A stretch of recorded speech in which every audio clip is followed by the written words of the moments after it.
اس میں آپ خوشی منائیں. تو حضرت عمر رضی اللہ تعالی عنہ نے ہجرت سے سال کی ابتدا شروع کی ہے تاکہ ہجرت کا تصور مسلمانوں کے دماغوں میں آئے, ہجرت کا تصور عملی زندگی پر مسلمان آئے. تو یہ حضرت عمر رضی اللہ تعالی عنہ کا بہت بڑا اس امت پر احسان ہے. اب آخری بات کہ نئے سال سے ہمیں سبق کیا ملتا ہے. انگریزوں کا طریقہ ہے نئے سال پہ وہ رات کو جب ڈیٹ تبدیل ہونے لگتی ہے فائرنگ کرتے ہیں, ناچتے ہیں, گاتے ہیں, ہیپی نیو ایئر, سب کو خوشی مناؤ خوشی مناؤ. آج کل انہی کی نقالی مسلمانوں نے بھی شروع کر دی, میسیج آنا شروع کرتے ہیں نیا سال مبارک ہو, نیا سال. تو یاد رکھو یہ نئے سال کی مبارکباد دینا, شریعت کبھی کسی ایسے کام کے حکم نہیں دیتی جس کی کوئی لاجک ہی نہ ہو. انگریزوں کے بہت سارے کام ایسے ہیں جو کوئی لاجک نہیں ہے, وہی بس تکلفات ہیں, اور شریعت میں تکلف کو پسند نہیں کیا گیا. الحمدللہ نحمده ونصلی علی رسولہ الکریم, اما بعد فاعوذ باللہ من الشیطان الرجیم, بسم اللہ الرحمن الرحیم. ما آتاکم الرسول فخذوه وما نہاکم عنہ فانتہوا.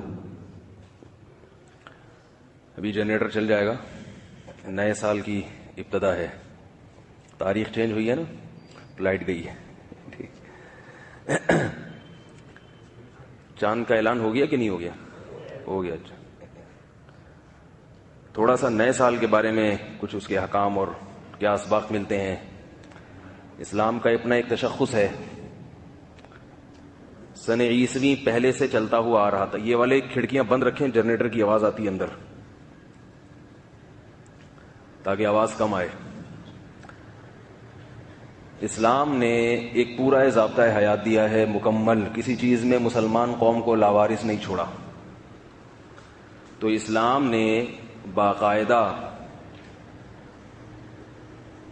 اپنے مہینے ہیں اسلام کے, اور اپنا ایک سال ہے جو دن مہینوں کو شمار کرنے کے لیے, کاؤنٹ کرنے کے لیے.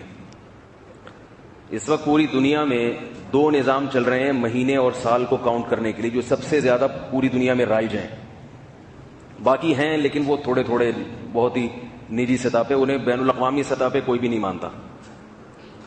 2 نظام اس وقت دنیا میں دنوں کو, سالوں کو یعنی تاریخوں کو پہچاننے کے لیے 2 نظام چل رہے ہیں. ایک کو شمسی کہا جاتا ہے اور ایک کو قمری کہا جاتا ہے. شمس سورج کو کہتے ہیں, اور قمر, اتنا تو پتہ ہی ہوگا, قمر کسے کہتے ہیں؟ چاند کو کہتے ہیں.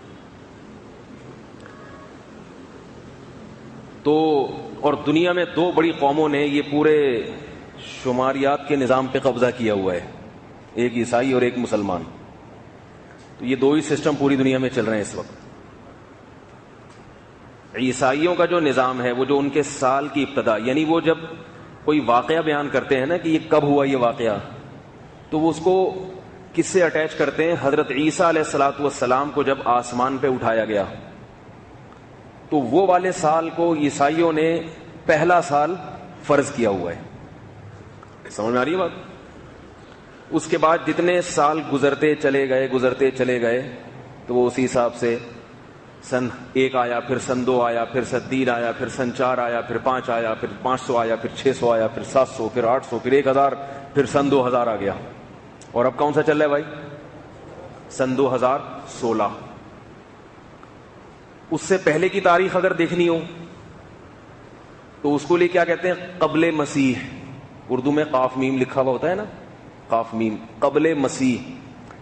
یعنی اگر اس سے پہلے کی تاریخ ڈیٹ ہم نے معلوم کرنی ہے کہ یہ واقعہ کس سن میں ہوا, اور وہ اس سے پہلے ہوا ہے کہ جب سن 1 تھا, سن 1 سے پہلے ہوا, تو اسے وہ کہیں گے حضرت عیسیٰ علیہ السلام کے آسمانوں پہ, یا ان کی نظریے کے مطابق ان کی موت سے اتنے سال پہلے. جیسے ایک معیاری وقت ہوتا ہے نا, گرین وچ کے معیاری وقت کے مطابق اس وقت 8 بج کے تقریباً 40 منٹ ہو رہے ہیں یا 45 منٹ ہو رہے ہیں. تو یہ گرین وچ کیا ہے؟ یہ لندن میں ایک جگہ ہے جس کو 0 سمجھا گیا ہے. یعنی یوں سمجھا گیا ہے گویا سورج یہاں سے حرکت کرنا شروع کرتا ہے. حالانکہ سورج تو کہیں سے بھی نہیں شروع کر رہا, وہ تو 24 گھنٹے گھوم رہا ہے نا. لیکن کسی بھی چیز کو ناپنے کے لیے کسی جگہ کو, کسی یونٹ کو 0 فرض کرنا پڑتا ہے, اس کے بعد سے پھر آگے پلس میں بات شروع ہوتی ہے, اور پیچھے جائیں گے تو مائنس میں. یہیں تک سمجھ میں نہیں آ رہی تو آگے کہاں سے سمجھ میں آئے گی؟ ٹھیک ہے. یعنی کسی بھی چیز کو ناپنے کے لیے کوئی پوائنٹ ہوگا جہاں سے آپ ناپنا شروع کریں گے. آپ کوئی کپڑا لے کر گئے, بولے یہ ذرا ناپ کے بتانا کتنے گز ہے, تو وہ کہیں سے تو شروع کرے گا نا, یہاں سے ناپنا شروع کرے گا. اگر وہ کہہ رہے کہ بس میں ناپوں لیکن میں اپنے حساب سے ناپوں گا، کبھی یہاں سے ناپ رہا ہے کبھی ادھر سے ناپ رہا ہے، تو قیامت آ جائے گی وہ کپڑے کو ناپ نہیں سکتا.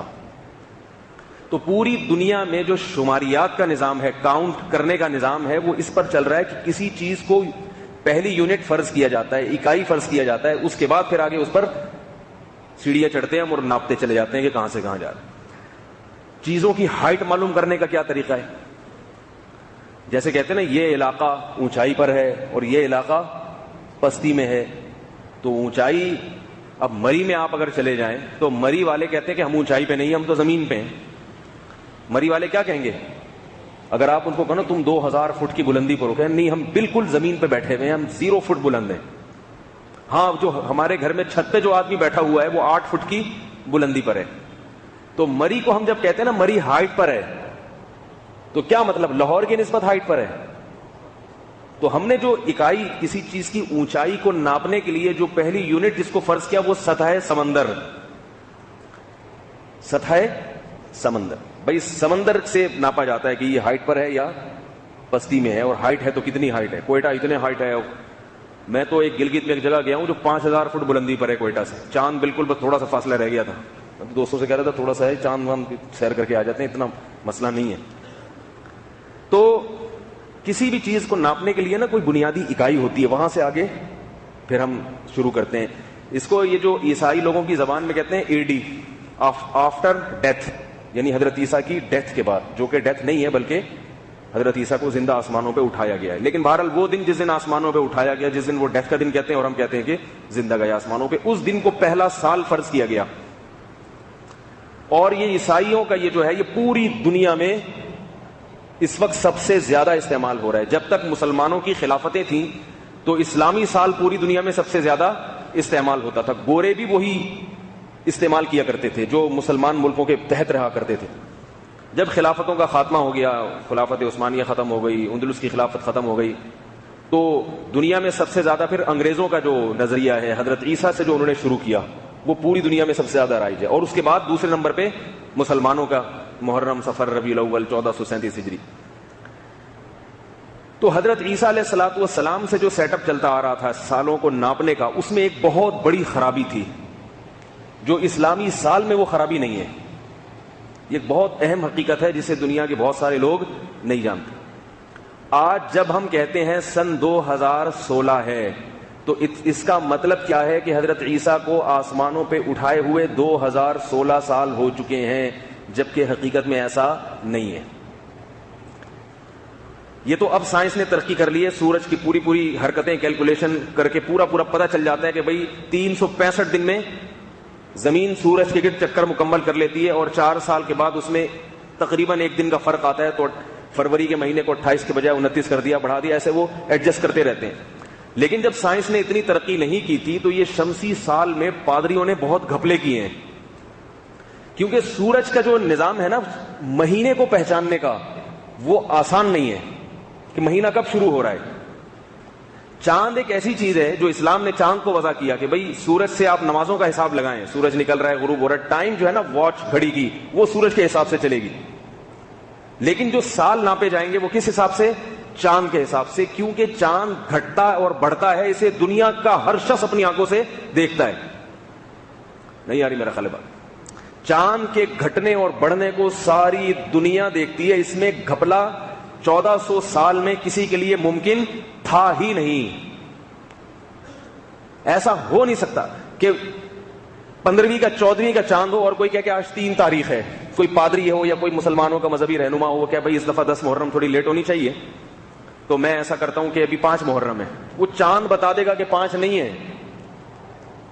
اور اگر کسی نے گھپلا کیا تو اگلے مہینے وہ گھپلا پکڑا جائے گا، اگلے مہینے. حتیٰ کہ حکومت سے بھی اگر گڑبڑ ہو جائے تو اگلے مہینے حکومتیں بھی اعلان کر دیتی ہیں. سعودی حکومت میں کتنی بار اعلان ہوا ہے کہ غلطی سے 1 روزہ ہم کھا گئے ہیں. ہوتا ہے نا بعض دفعہ ایسا ہوتا ہے کہ بھئی حکومت سعودیہ پھر سب کی طرف سے فدیہ دیتی ہے، پوری عوام کی طرف سے. کیوں؟ چاند پہلے نمودار ہو کے بتا دیتا ہے، 28 کے بعد ہی نمودار ہو جاتا ہے، اور کہتا ہے پچھلے مہینہ جو تم نے کاؤنٹ کیا ہے اس میں تمہیں کاؤنٹ کرنے میں غلطی ہوئی ہے. تو اگلے مہینے میں وہ کیا ہو جاتا ہے؟ بولتے کیوں نہیں میرے بھائی؟ ایڈجسٹ ہو جاتا ہے. وہ غلطی 1 دن سے زیادہ آگے پیچھے ہوتی نہیں ہے، اور وہ بھی ایڈجسٹ ہو کے وہ بھی درست ہو جاتی ہے اگر کسی سے غلطی بھی ہو.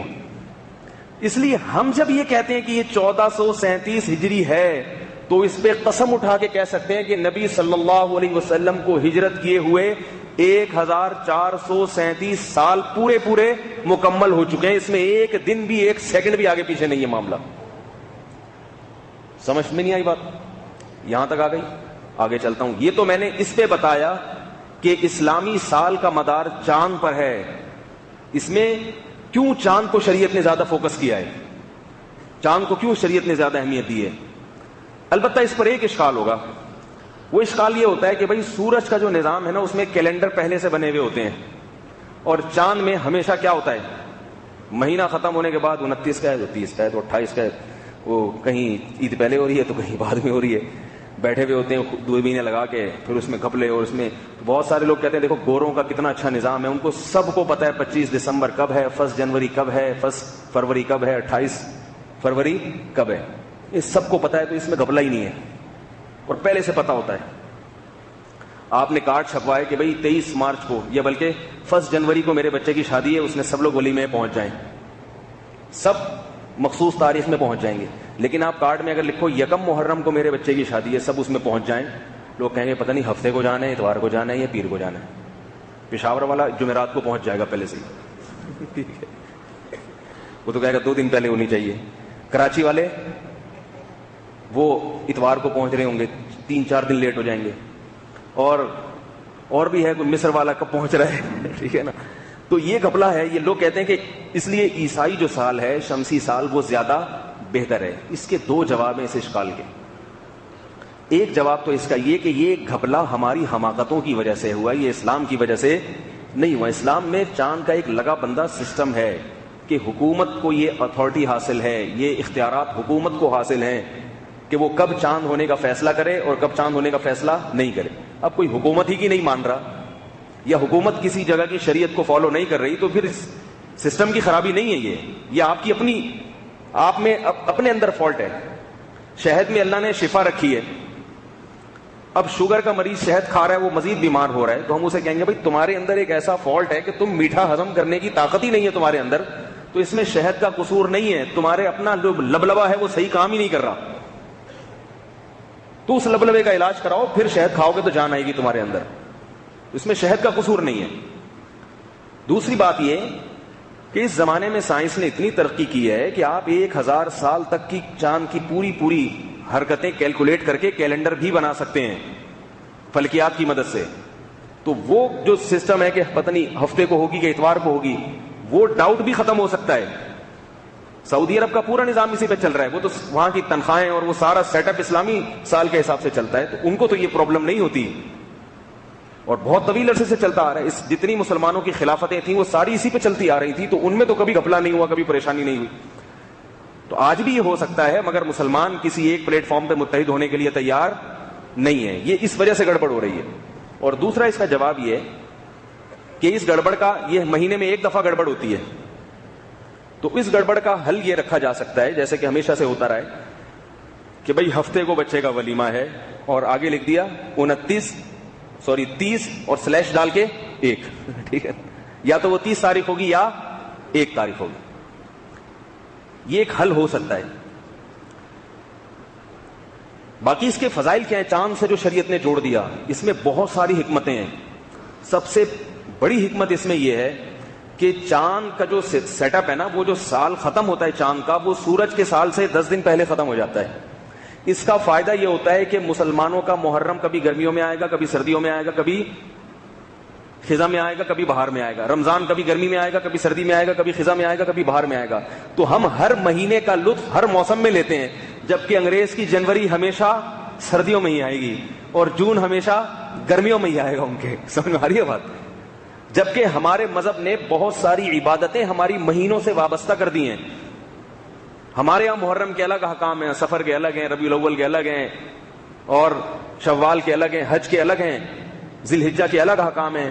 تو اگر یہ موسم نہ بدلتا تو حج ہمیشہ ایک جیسے مہینے میں آتا. اور سب سے زیادہ پرابلم ہوتی ہے رمضان میں. جن کی قسمت میں جون میں رمضان آتا وہ قیامت تک بےچارے جون میں ہی روزے رکھتے اور ان کو بیچاروں کو سردیوں کے روزے دیکھنے کا کبھی موقع ملتا ہی نہیں. کتنی بڑی حکمت تھی کہ شریعت نے اس کو چاند سے منسلک کر دیا سال کے نظام کو, کہ تاکہ تمہارا جو مہینے ہیں نا, تمہارے مہینے وہ گھومتے رہیں, چکر کھاتے رہیں. اس کے بہت سارے فائدے ہیں. اب جو لوگ یورپ میں رہتے ہیں, ابھی ان کے فون آتے ہیں رمضان میں, حضرت 18 گھنٹے کا روزہ, 20 گھنٹے کا روزہ, حضرت کوئی گنجائش ہے؟ ایسے ایسے بیچارے لگ رہا ہے رو رہے ہوتے ہیں, حضرت ایسے نا آواز نکل, 20 گھنٹے کا روزہ. مفتی صاحب, تو میں ان کہتا ہوں مستفتی صاحب آپ نے 4 گھنٹے کے بھی تو رکھے ہیں 6 مہینے پہلے, سوری جو ہے نا 9 سال پہلے یا 10 سال پہلے, جب یہ آپ لوگوں کے روزے سردیوں میں آ رہے تھے, پھر تو کبھی نہیں کہتے تھے حضرت صرف 4 گھنٹے کا روزہ ہے, ثواب ملے گا یا چھوڑ دیں روزہ. ہے اس روزے کا کوئی فائدہ بھی ہے اسلام میں؟ سب رکھ رہے ہیں روزے, 4 گھنٹے کے روزے, 5 گھنٹے کے روزے. اب جب تم لوگوں نے 2-2, 3-3 گھنٹے کے روزے کے مزے اڑائے ہیں, تو اب 20-20 گھنٹوں کے بھی تو ٹینشن لو نا تم. تو اللہ نے یہ سیٹ اپ ایسا بنایا ہوا ہے, سسٹم ایسا بنایا ہوا ہے کہ چاند کا سال چونکہ 10 دن پہلے مکمل ہو جاتا ہے سورج سے, لہذا سارے مہینے ایک سرکل کی طرح گھومتے رہتے ہیں. 36 سال میں پوری, یعنی ایک نارمل آدمی کی جو زندگی ہے, بلوغت کے بعد اس کو جو جینے کا موقع ملتا ہے نا, بلوغت کے بعد, وہ تقریباً 36 کو 2 سے ضرب دیں, 60 اور 72 سال, 72 تک ایک عام آدمی جی لیتا ہے. تو ایک عام آدمی کی زندگی میں 2 دفعہ رمضان گرمیوں میں آ جاتا ہے اور 2 دفعہ رمضان سردیوں میں آ جاتا ہے. تو ناروے اور سویڈن اور ڈنمارک وغیرہ میں رہنے والے مسلمانوں کے لیے 2 دفعہ بڑے مزے کے ہلکے پھلکے روزے ہوتے ہیں, اور ان کی کسر نکل جاتی ہے 2 دفعہ گرمیوں کے روزے میں. تو یہ ایسا اللہ نے سرکل کی طرح گھما دیا. بقرعید میں ایسا ہی ہے, کبھی گرمیوں میں آپ گوشت کھاتے ہو, کبھی سردیوں میں کھاتے ہو. اس کا فائدہ یہ ہوتا ہے کہ تجارت کی بہت ساری چیزیں اس سے وابستہ ہیں, تجارت کے بہت سارے حکام اس سے, یعنی آپ اس کی گہرائی میں جائیں گے تو اس میں بہت ساری خوبیاں آپ کے سامنے آئیں گی. اور ایک بہت بڑا فائدہ غریبوں کو یہ ہوتا ہے کہ 3 سال کے بعد ان کو 1 مہینے کی تنخواہ غریبی میں مل جاتی ہے. نہیں یاری میرا خیال ہے بس بھائی, 3 سال کے بعد شمسی مہینے میں اور قمری مہینے میں 1 مہینے کا فرق آ جاتا ہے 3 سال کے بعد. اب میں جامعۃ الرشید میں پڑھاتا ہوں, ہمیں جو وظائف ملتے ہیں وہ اسلامی سال کے حساب سے ملتے ہیں. جیسے 1 محرم ہے نا, کل 1 محرم ہے, تو 1 محرم کو ہمیں وظیفہ ملتا ہے, ہمیں جنوری فروری کے حساب سے نہیں ملتا. کہیں ایسا نہ ہو کہ آپ لوگ آ جائیں کہ آج آپ کو وظیفہ ملا ہے, جیب بھری ہے, ذرا کچھ ہو جائے مولوی صاحب. ویسے ہی میں جنرل نالج کے لیے بتا رہا ہوں آپ لوگوں کو. اب 1 محرم کو ملا, پھر 1 صفر کو ملا, ہوتے ہوتے ہمارا سال 10 دن پہلے ختم. تو 3 سال کے بعد 1 مہینے کا وظیفہ شمسی حساب سے گریبی ہو گیا کہ نہیں ہو گیا؟ کیا خیال ہے؟ تو اسلام نے ایسا طریقہ وضع کیا جس میں جو ظاہر ہے جو کمپنیوں کے مالک ہوتے ہیں نا, وہ تو سیٹ ہوتے ہیں, وہ تو تنخواہیں دیتے ہیں. ملازمین کو نہ چاہتے ہوئے بھی 3 مہینے کے بعد 1 مہینے کی گریوی بولو بھائی مل جاتی ہے. یہ بھی فائدہ اس میں ملازمین کا جو دفتروں میں یا کہیں بھی ملازمت کرتے ہو. تو اور بہت سارے ہیں, میں تو جلدی سے بات کو سمیٹتا ہوں کہ ہمیں اس میں سال گزرنے میں سبق کیا ملتا ہے. تو یہ تو میں نے مختصراً اس پر بتایا کہ اسلام نے چاند کو معیار کیوں بنایا, سورج کو معیار کیوں نہیں بنایا. باقی سورج کی اپنی ایک حیثیت ہے, اس میں کوئی شبہ نہیں ہے, اس کے مہینوں کی بھی حفاظت کرنا ضروری ہے, کیونکہ اس سے سردی گرمی خزاں بہار کا پتہ چلتا ہے. اب آپ کسی کو بتائیں گے بھی مارچ میں بہار کا مہینہ آتا ہے ہمارے یہاں, تو آ جائے گا بھی وہ مارچ میں, وہ ہمیں پوری زندگی ہمیشہ مارچ میں ہی آئے گا. وہ سورج کا اپنا ایک فائدہ ہے, اس کا میں منکر نہیں ہوں. میں تو یہ بتا رہا ہوں کہ شریعت نے چاند کو سورج پر ترجیح کیوں دی ہے, اس کی وجہ ہے. تو یہ ایسا کیلنڈر ہے جو آسمان میں لگا ہوا ہے, پوری دنیا اس کو دیکھ سکتی ہے, یہ بہت بڑی وجہ ہے. اور ایک اتنی بڑی حکمت تو نہیں ہے, لیکن ہمارے لیے یہ بھی ہے کہ یہ جو چاند کا سیٹ اپ ہے نا, اس کا ایک بڑا فائدہ یہ ہے کہ جس دن جب ہم رمضان کا چاند دیکھنے کے لیے نکلتے ہیں کہ پتہ نہیں آج ہوگا کہ نہیں ہوگا, اس کا اپنا ایک لطف اور اپنا ایک مزہ ہے. چاند ہوگا یا نہیں ہوگا, بعض دفعہ اعلان ہوتا ہے ہو گیا, ٹھیک ہے نا, وہ کتنی خوشی ہوتی ہے ایک دم. عید میں تو اس سے بھی زیادہ ہوتی ہے. انگریزوں کو پہلے سے پتا ہوتا ہے کہ جی 25 دسمبر کو ہی عید ہے. ہمارے ہاں کیسی افراتفری ہوتی ہے, آج پتہ نہیں چاند رات ہے یا نہیں ہے. اعتکاف والے وہاں مسجد کے جوتوں والی جگہ پہ ایڑیاں رکھ کے کھڑے ہوئے ہوتے ہیں کہ چاند کا اعلان ہو اور فوراً پنجے باہر نکال دیں. لیکن اس ڈر سے ایڑی باہر نہیں نکالتے کہ کہیں ایسا نہ ہو کہ اعلان ہو کہ چاند نظر نہیں آیا. تو یہ جو ایک اسلامی تہوار میں ایک عجیب سی غیر یقینی صورتحال ہوتی ہے, اور سب کے دل عجیب ہل رہے ہوتے ہیں کہ بھائی پتہ نہیں کیا ہوگا اور کیا ہونے والا ہے. یہ بھی ایک یعنی اسلامی تہوار کے مزے کو دوبالا کر دیتی ہے یہ چیز. شاپنگ کے لیے لوگ نکلتے ہیں بھائی، ہو سکتا ہے 29 کا ہو سکتا ہے. میں پورے اس رمضان میں اس چکر میں بیٹھا ہوا تھا کہ 30 روزے پورے ہوں گے، کیونکہ فلکیات والوں نے کہا تھا 30 روزے ہوں گے. ہم بیٹھے ہوئے تھے آرام سے، کچھ بھی نہیں گھر کے لیے خریدا، نہ عید کے لیے کچھ. ابھی ایک دن ہے، ابھی جلیبیاں وہ کیا ہوتی ہیں، سوئیاں وئیاں اور کھانے پینے کی چیزیں، دودھ وہ لے لیں گے چاند. اب اگلے دن گھر والوں کو بتا دیے، فکر کی ضرورت نہیں ہے، 30 دن پورے ہوں گے. ہمارا ایک ذوق، سلیم بھائی کا ذوق یہ کہہ رہا ہے، ذوق سلیم ہوتا ہے نا، وہ یہ کہہ رہا ہے اچانک اعلان ہو گیا چاند نکل. اب جب بھاگے ہیں دودھ کی دکانوں پہ، وہ خالی برتن رکھ کے بیٹھے ہوئے ہیں. تو یہ بھی ایک عجیب سی ایک صورت حال ہوتی ہے. ایک تہوار جو ہے نا بڑے جوش و خروش سے منا لیا جاتا ہے، ایک دم پیغامات جانا شروع ہو جاتے ہیں، وہی عید مبارک چاند. اس سے پہلے بیٹھے ہوئے ہوتے ہیں مفتی منیب صاحب کو کتنا پروٹوکول ملتا ہے بھائی، سب دیکھ رہے ہوتے ہیں جتنے بھی، یعنی پورے ملک میں چاروں صوبوں میں اس رات سب سے زیادہ اہمیت کس کی ہوتی ہے؟ مفتی منیب صاحب. تو علماء کو پروٹوکول بھی مل گیا اس بہانے کہ یہ کیا کہہ رہے ہیں، آج ان کی بات سنی جائے گی، آج ان کی بات غور سے سنی جائے گی. اب تو لوگوں میں تھوڑا ذوق ختم ہو گیا، ورنہ ہمارے بچپن میں تو پورا محلہ سڑکوں پہ نکل جایا کرتا تھا چاند دیکھنے کے لیے. تو یہ ایک تجسس بھی پیدا ہوتا ہے، اس سے جو ہے نا اسلامی تہواروں کا مزہ دوبالا ہو جاتا ہے، تھوڑا سا تجسس رہتا ہے. باقی یہ کہ حضرت عمر رضی اللہ تعالی عنہ کے دور میں ایک دفعہ یہ جو اسلامی سال کی ابتدا کیسے ہوئی، حضرت عمر رضی اللہ تعالی عنہ کے دور میں کسی سرکاری کاغذ پہ کوئی لیٹر آیا، اس پہ ڈیٹ ڈلی ہوئی تھی شعبان کی فلاں تاریخ. حضرت عمر نے فرمایا کہ یہ شعبان کون سے مہینے کا ہے، ہمیں کیا پتا اس کا کون سا شعبان ہے. تو حضرت عمر نے یہ مشورہ کیا. حضرت عمر کی بہت بڑی خصوصیت یہ تھی کہ وہ کسی بھی نئے کام کا آغاز کرتے تو صحابہ کو بلا کے مشورہ ضرور کرتے تھے. ایسا نہیں ہوتا تھا کہ بس آرڈر جاری کر کے سب پہ اپنی رائے کو مسلط کر دیا، مشورہ لیتے تھے. بڑے بڑے صحابہ کو بلایا کہ بھائی عیسائیوں کا اپنا ایک نظام ہے، ہم مسلمان ہیں، ہم ان سے الگ ایک قوم ہے، ہمارا کوئی نظام ہونا چاہیے، ہم بھی سال کی ابتدا کریں گے، پھر وہ اسی حساب سے چلیں گے ہم. یہ حضرت عمر کا بہت بڑا احسان. صحابہ کے مشورے ہوئے تو حضرت علی رضی اللہ تعالیٰ عنہ نے غالباً یہ مشورہ دیا تھا کہ رسول اللہ صلی اللہ علیہ وسلم نے جس سال مکہ کو چھوڑ کے مدینہ تشریف لے گئے ہیں، ہجرت کی ہے، وہ مسلمانوں کا پہلا سال کاؤنٹ ہوگا، پہلی اکائی ہے وہ، وہاں سے سال کی ابتدا ہوگی. حضرت عمر رضی اللہ تعالیٰ عنہ نے اس رائے کو پسند کیا اور اس کے مطابق فیصلہ کر دیا. اب دیکھو یہاں بہت سارے اسباق ملتے ہیں ہمیں. حضرت عمر اور صحابہ یہ بھی کر سکتے تھے کہ نبی جس سال پیدا ہوئے ہیں وہ مسلمانوں کا، بولو بھائی، پہلا سال ہوگا. نہ، اس کو اہمیت نہیں دی، کیونکہ اس میں سالگرہ کا تصور آ رہا ہے، پیدائش منانا. یہ کام نہیں کیا. اس میں بہت ساری فساد تھے کہ مسلمان دھوم دھڑکے سے منانا شروع کر دیں گے ہمارے نبی کی پیدائش ہوئی ہے. جب بھی سال گزرے گا تو کیا یاد آئے گا؟ بھائی پیدائش ہوئی ہے. اس میں بدعتیں اور خرافات کی طرف ذہن جاتا ہے. نبی صلی اللہ علیہ وسلم نے اپنی پوری زندگی میں کبھی اپنا یوم پیدائش نہیں منایا. دوسرا آپشن کیا تھا؟ جس دن نبی صلی اللہ علیہ وسلم کی وفات ہوئی ہے اس دن اسلامی سال کی ابتدا ہو، یعنی پہلا سال وہ ہو. بھائی عیسائیوں نے حضرت عیسیٰ کی وفات کے مطابق، جو ان کے خیال کے مطابق، تو مسلمان کس کو؟ بھائی ہمارے پیغمبر محمد صلی اللہ علیہ وسلم ہے تو ہم نبی صلی اللہ علیہ وسلم کی وفات سے. نہ یہ کام بھی نہیں کیا، کیونکہ اس میں برسی کا تصور آ جائے گا. برسی، بات آ رہی ہے سمجھ میں کہ نہیں آ رہی ہے؟ بھائی غم منانا شروع کر دیں گے، مرثیے شروع ہو جائیں گے، کالے کالے کپڑے پہن کے لوگ گھومنا شروع کر دیں گے، ہمارے نبی کی موت ہوئی تھی، اتنے سال ہو گئے آپ صلی اللہ علیہ وسلم کو دنیا سے گئے ہوئے. شریعت یہ بھی نہیں چاہتی کہ آپ بلا وجہ کی خوشیاں مناؤ، یہ بھی نہیں چاہتی کہ بلا وجہ کا غم مناؤ. شریعت آپ کو پریکٹیکل لائف میں لانا چاہتی ہے، عملی زندگی میں کچھ کرو. بھائی تم نبی کے دنیا میں آنے کا مقصد تمہیں با عمل بنانا ہے، با عمل. تو نبی کی پیدائش یہ تو اللہ کی طرف سے ایک دین تھی، نبی کی موت یہ تو اللہ کا ایک فیصلہ تھا.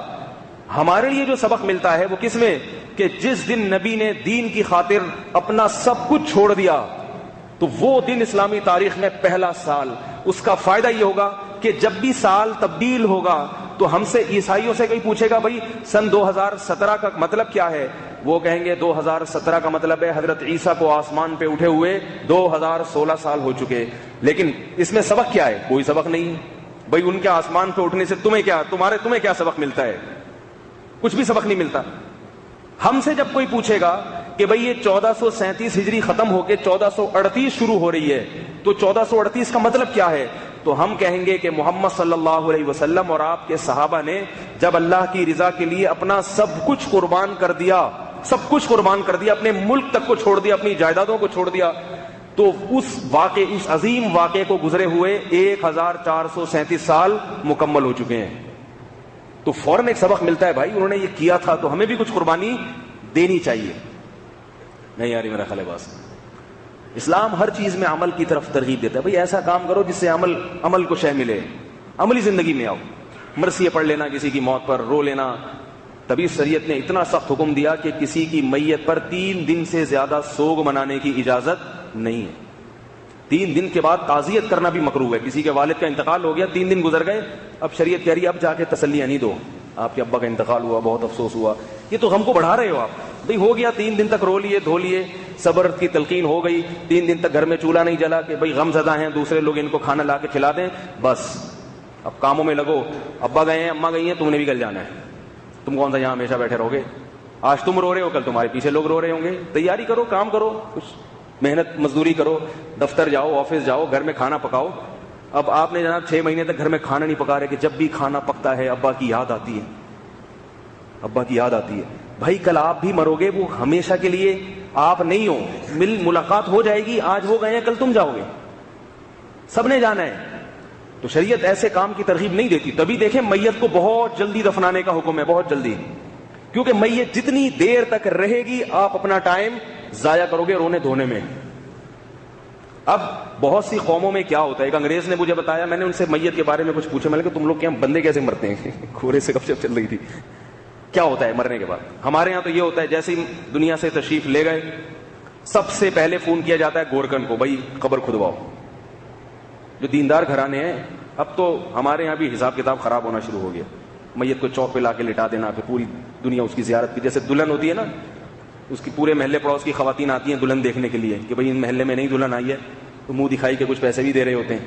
ابھی میت کا بھی یہی حساب کرتے ہو. دلہن تو خواتین کے لیے دیکھنے کی چیز ہے, سر دھج کے محلے میں کوئی نئی انٹی آئی ہیں ٹھیک ہے, تو چلو خواتین کو ایک دلچسپی ہوتی ہے, ہم جا کے دیکھنے کا. تو مردوں کا بھی بڑا دل کر رہا ہوتا ہے, لیکن ابھی ہمارے معاشرے میں ایسا بھی سیٹ اپ ہے نہیں.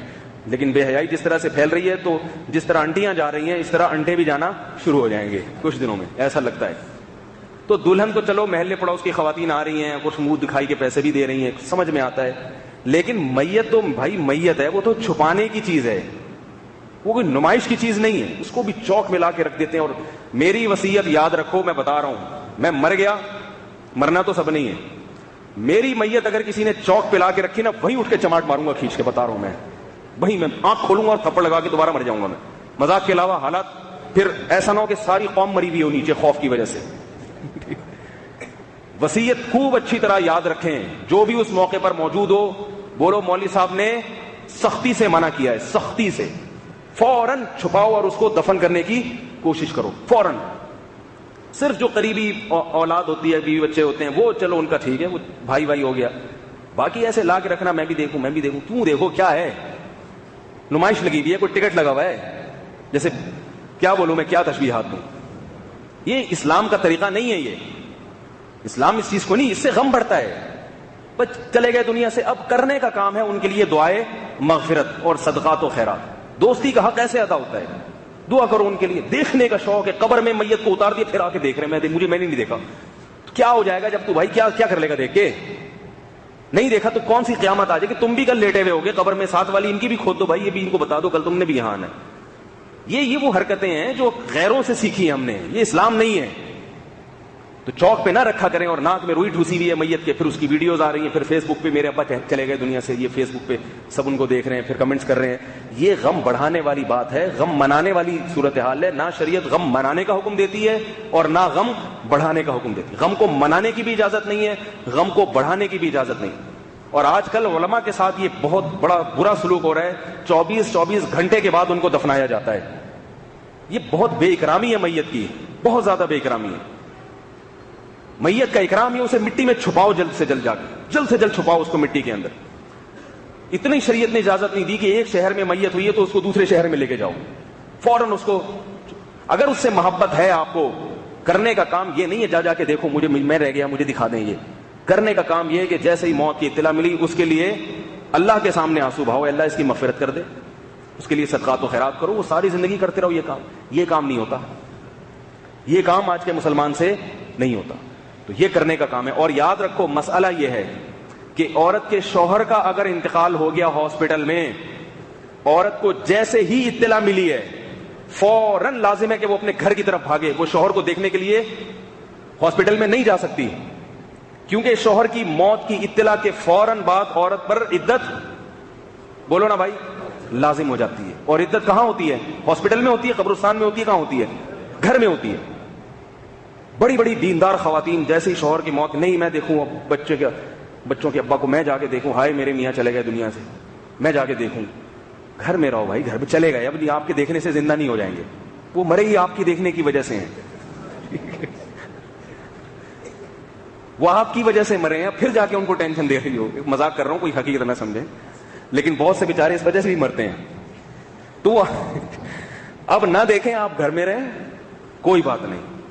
اگر دکھانا ہوا تو گھر میں لے آؤ, وہ اپنے شوہر کو دیکھ سکتی ہے, اس میں وہ نہیں ہے. بہت سے لوگ نے مرنے کے بعد نکاح ختم تو شوہر کو نہیں دیکھ سکتی ہے, شوہر کو غسل نہیں دے سکتی, تو شوہر کو دیکھ لے وہ اگر گھر میں لے آئے پھر ٹھیک ہے. بیوی کا ایک ایسا رشتہ ہوتا ہے کہ اس کو دیکھنے میں کوئی حرج بھی نہیں ہے, وہ بھی جب غسل دینے کے لیے گھر میں لانا پڑے, اور پھر اس کو جو ہے دفنا دو جا کے. تو اس کو رکھتے ہیں, ابھی فلانا آ رہا ہے, تو منجلا آ رہا ہے, تو وہاں سے بیٹی آ رہی ہے امریکہ سے, تو وہاں سے جاپان سے داماد آ رہا ہے, آسٹریلیا سے بہنوئی آ رہا ہے. تو کچھ بھی نہیں کریں گے یہ آ کے, اس میت کو زندہ نہیں کر سکتے. جو جلا گیا اس کو دیکھنے سے نہ اس کو بیچارے کو پتہ بھی نہیں چل رہا ہوتا کون کر. جب بوڑھا تھا اس کو دیکھنے کے لیے جاتے تو خدا کی قسم ثواب ملتا. اپنے بوڑھے ماں باپ کی زیارت کے لیے کہیں سے بھی سفر کر کے آؤ, اس سے بڑی کوئی نیکی نہیں ہے. میرے پاس ایک خاتون کا فون آیا, اتنا رو رہی تھی, مجھے بہت ترس آیا. کہہ رہی ہے میرا باپ ہاسپٹل میں بستر مرگ پر پڑا ہوا ہے اور میرا شوہر مجھے پاکستان جانے نہیں دے رہا. ایسے ایسے خبیث شوہر ہے نا, میں آپ کو کیا بتاؤں بات. ایک خاتون کا فون آیا, کہہ رہی ہے میں نے اپنی بیٹی کی شادی کی, رخصتی ہو گئی, سسرال چلی گئی, 5 سال ہو گئے ہیں مجھے میری بیٹی کے سسرال والوں نے بیٹی سے ملنے نہیں دیا. ایسا بلک بلک کے رو رہی تھی کہ میرے آنکھوں سے آنسو بے تحاشا بہ رہے تھے, کیونکہ ماں کی ایک عجیب ممتا ہوتی ہے. ایسا درد تھا اس کی آواز میں. فون پہ بس بات کرانے دیتے ہیں, کہتے ہیں بچی اب ہمارے گھر میں آ گئی تو ہمارے حکام اس پہ چلیں گے. تو اس نے کہا کہ وہ مجھے ملنے نہیں دیتے میری بیٹی سے. میں نے کہا بیٹی بھاگ کے کیوں نہیں ہے؟ بیٹی پہ اتنا روب رکھا ہوا ہے کہ نہیں بھائی اب یہاں ہو تو اب ہماری مرضی کے بغیر نہیں جانا. 5 سال ہو گئے ماں سے ملنے نہیں دیا. کیسے ماں اپنی بچیوں کو پالتی ہے, کیسے جگر کا ٹکڑا بنا کے رکھتی ہے.